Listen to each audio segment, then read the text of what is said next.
আপনি কি ভিডিওর ভয়েস এ থেকে এক ক্লিকে এরকম করতে চান, তাহলে এই ভিডিওটা আপনার জন্যই।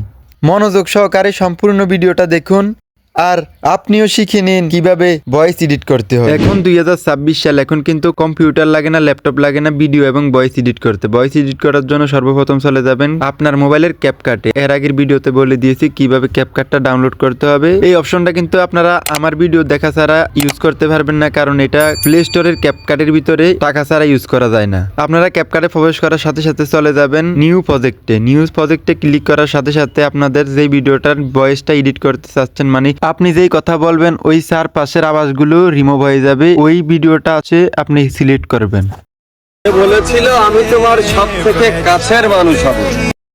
তারপরে ভিডিওর উপরে ক্লিক করে ইনহ্যান্স ভয়েস অপশনটা খুঁজবেন। খুঁজে বের করার পর আপনার এটার ভিতরে ক্লিক করলে দেখবেন যে এক ক্লিকেই আপনার ভয়েসটা ইনহ্যান্স হয়ে গেছে। আর আপনি যদি মনে করেন আপনার ভয়েসে হালকা অন্যরকম ভাবে নয়েজ আছে, তাহলে আপনারা যেটা করতে পারেন, এর সাথেই কিন্তু আরেকটা অপশন আছে। অপশনটার নাম হচ্ছে রিডিউস নয়েজ। ইনহ্যান্সের কাজটা একটু সময় লাগবে, কারণ ইনহ্যান্স হচ্ছে আপনার এআই দিয়ে তারা করে। 20-30 সেকেন্ডের মতো সময় লাগবে। তারপরে প্লে করে দেখাই যে কিরকম ভয়েসটার নয়েজগুলো রিমুভ হয়েছে।